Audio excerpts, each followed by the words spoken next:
Buddy, good morning. I'm traveling at the moment, and I wanted to put a little update on some of the things that I have been spinning out there, trying to get some traction on. A lot of us, as you know, some of you listening to this who are doing it, and some who are on the periphery hearing about it, know that we are contacting federal and state authorities regarding the excesses of ICAC and their funding matrices because of the bill that is up in Congress and because of the usual and customary desire for politicians to look like they're really on top of things, and they try to look for something that, of course, will get them the attention that also helps them fundraise and do other things, and that is things that are hot button issues. And a hot button issue on both sides of the equation, whether you're a Democrat or Republican, is child safety. And they both have the need to spin some falsehoods out there saying that child predation is out of control everywhere. And we just need to, give more resources to the police and they will know exactly what to do. And while I certainly have been accused many, many times by people who want to make a name for themselves in the troll community, people like Jay Clinton and Renee Reagan and some others. I recently learned that I'm the subject of a Dunning-Kruger effect discussion group somewhere on the internet. And I knew that I was in several other ways, but that's a new one, where they like to pick apart, point by point, and try to analyze what I'm saying while conveniently leaving out the things that they disagree with or that don't seem to match uh, their particular narrative, like, facts, research, things like that. Um, and so, with all these combined efforts where we have one side, our side, trying to push back and say that there are excesses, even though we're not denying child children are abused, we're not denying that. Nobody's ever said that doesn't happen. There should be room for the side that can say, there are times where police are also people with agendas and also people who are pushing very hard to gin up their statistics. Because honestly, going on the deep and dark web, as I've been doing, some research over the years, is really hard. And when police say, these are very sophisticated actors on there, and even in trafficking rings throughout the United States, whether they be through diplomatic communities or sad things happening on the border or other places where children could potentially be lost around the world. Um, Nevertheless, it isn't always the case as you are being told. There are people who are innocently gathered up in it, not just children who are being exploited, but adults who are being exploited. And that's what we have tried to say with this channel. That's the type of thing that you will get. But instead, what I will get on the channel on behalf of any of you who might be listening who have had similar things done to you, what I get is people complaining that I am an apologist. They're complaining that I don't, I should be silenced, I should be killed, I mean, I've heard it all. All right, go kill yourself. Believe me, folks, my self worth and my self understanding and what I know I did is very, very different than what you imagine I did. And what we're saying is that there's a very favorite statute of police called computer solicitation. It's called other things in other places, but it amounts to the same thing, and that is that you are on a dating platform, a gaming platform, some kind of platform, and police go on there pretending first to be an adult and then they switch it to a child, and if you don't immediately disengage they come and arrest you. Now, that's the short abridged version. The longer version is they confuse you by pretending to be an adult, then they will suggest other things to you, and even if you say no, or if you think you're just, you know as some people will do, playing a version of the naughty nurse, with people saying, well, what if I were 14? What if I were 13? The games that cops play are amazing. The, you never ask some of you out there why they do that. Why do you think that's constitutional that they bait people and try to draw them out when they've said repeatedly that they aren't interested? When a person says they're not interested, that should be the end of it, right? Why shouldn't that be the end of it? What are you trying to do? Okay. If people baited you to do all manner of things out there in your everyday life, you'd be angry. You'd be angry. If they set traps for you at work to see if you were honest and to see if you would take a dollar that somebody left or dropped on the floor or something and then went, gotcha, you would be enraged that they did this. You would ask the same questions we are, but you never look at it that way.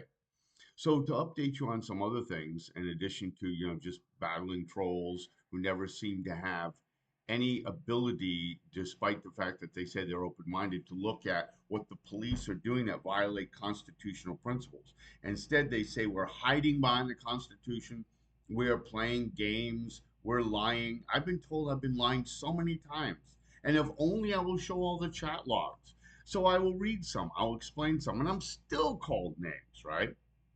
Over and over again, people simply aren't going to believe it. They just don't want to believe it. It's too juicy to believe somebody's doing something naughty because there is a sick sense that you really like hearing these things. You really like wagging your finger and you really like saying that this person did this or this person did that when in fact you have no fucking idea what you're talking about. You do not understand what police do. And until you actually delve into some of the videos where I have other people who have had this happen to them, or in one case, a real trafficking victim who said, that what police are doing is not what I'm talking about as a traffic person. What police are doing is wrong. I've seen what they're doing. They're wrong.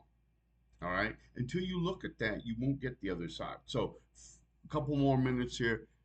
I've reached out to police repeatedly to explain that I'm writing a book about it and I want their take on it. I want to ask them some questions. Still don't hear anything. Okay. Still, why won't they respond? Well, you may say, you're not an important person. Why should they waste any time with you? You're a felon. They're not important. Yeah. Okay. That's fine. And it should be very, very easy to challenge me then on the facts. It should be very, very easy. When I challenged Detective Bauer and showed how he had gotten in trouble in 2012 for pulling some nonsense where he was trying to create a crime around somebody and he was successful for a time and then she was able to fight back, as I am not able to. He immediately ceased conversation and except to end it with this, if you ever contact me about this again, I'll have you up on charges for harassment. So periodically I contact him anyway, and there have been no harassment charges. And you know why? Well, two reasons. Number one, to be fair, it's very difficult to get somebody up on harassment charges because, among other things, you have to air your dirty laundry and show how you were being impinged in some way, which means that inconvenient facts about you will come out. And the second reason then is he was found guilty and went all the way to the federal appeals court. We have had a couple of people who have won their cases and they're still fighting to get their reputations back. They're still fighting. There's a gentleman I will not name out in Washington State who has been rejected by hundreds of attorneys who won't take his case, excuse me, because they're terrified of going against the police and the system. And they don't want the death threats, and they don't want to be accused of defending a pedophile, and they don't. So it's much easier for justice not to be done as a result. It is amazing what you find when you are really looking out there. It's amazing what you see. And if you just look into it, it is costing you millions and millions and millions of dollars, billions at this, well, close to a billion or more, I'm told, reliably so far, just in grants to local agencies that are from the federal government, federal grants that will support their efforts to supposedly catch people. And meanwhile, you have police who are so desperate for public approbation, who want to look so good, so bad, that they are putting out these proactive stings where they're netting people like me who didn't actually do anything. And under computer solicitation. So understand what that means. You are arrested because you might possibly perhaps want to do something with a child. Now, sometimes, yes, you do have people who will speak a bit more naughty out there. Absolutely. I've seen it too. Okay. But should they go to prison for 35 years? Should they do that? I mean, is that the appropriate way to do it? There's no victim, nobody's there, and it starts out as conversation with an adult where there's fetishism. Should they go to prison for 30 years for that? Really? When we have meanwhile people who are really destroying and raping and pillaging our government and doing other things, and they pay no price. All those white collar bankers in 2006 to 2008 who tanked the economy, not one went to prison for that. Okay. So again, what we're trying to do is level the playing field. And I know I'm a little bit stream of consciousness here in this video, but I'm trying to pull together all these disparate elements here because there are people who are not of goodwill who don't want to know the facts. And they come on here and they attack us. They attack us personally, they attack us professionally. They call our employers, they try to get us fired, they try to get us denied credit, and I mean, all manner of things. Um, Somebody recently asked or expressed, I didn't even think he asked her out. He expressed an interest in dating her, and the police showed up at his door because the older mother of this young woman, and she was a woman, she wasn't a girl, uh, got frightened and called the police, and they came and threatened this person at his door. I mean, how many of these, how much of this are we going to continue to put up with in the name of what amounts to public safety? I mean, that's what they keep saying it is. Is it really, though? And that's really the issue. Who is protected? We're spending $1 billion a year to protect nobody. Fake children that the police are putting out there because when they get a real tip, we're finding in cases around the country, they don't follow up that tip. Why? Because if they can do a proactive sting, they'll get more bang for their buck. If you net 24 people and you tell the public that these are bad people who would hurt children, or you follow up and say one child, one actual child, which one do you think you get more bang for the buck? And it's sad, but that's what police are doing. They're doing, we've reported it here. I put the receipts down there. Some of you claim I don't, I just talk, I don't put anything. Well, why don't you read what I write? I put it right there. I explain exactly how it is. But the sad truth is, there are some people who simply won't believe it. They won't believe it until it happens to them or until it happens to somebody they know. And increasingly, it's going to happen. It absolutely is. And once more, nobody's saying that terrible things don't happen. There was a case recently in the Woodbridge area where three young men, if you want to call them men, um, took advantage of an underage girl at a party. You have to wonder what she was doing at the party, but when she passed out or whatever, they decided to sexually assault her and foolishly, of course, also took pictures. So when you're taking pictures of some poor girl being attacked, well, guess what? That's child pornography. Okay, that's distribution as well as production. And so they're I'm sure uh, getting a heap of charges, right? We have cases like this all over the place that should be addressed. It should be addressed in our schools and others. But instead, what we're doing is we're spending more and more time uh, gathering people up in stings that we can move in front of the press, and then the press never asks critical questions about the stings. They never ask very detailed questions. For example, how do proactive stings work? We are told that you start out pretending to be an adult and then you switch it to a child. Is that true? What is your operational directive?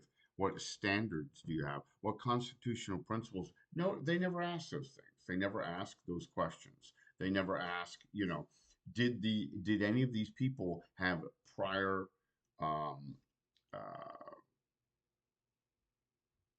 issue with child exploitation or anything? To some extent, when you're at a press conference, You want to know details instead of just, well, we found them online. Um, so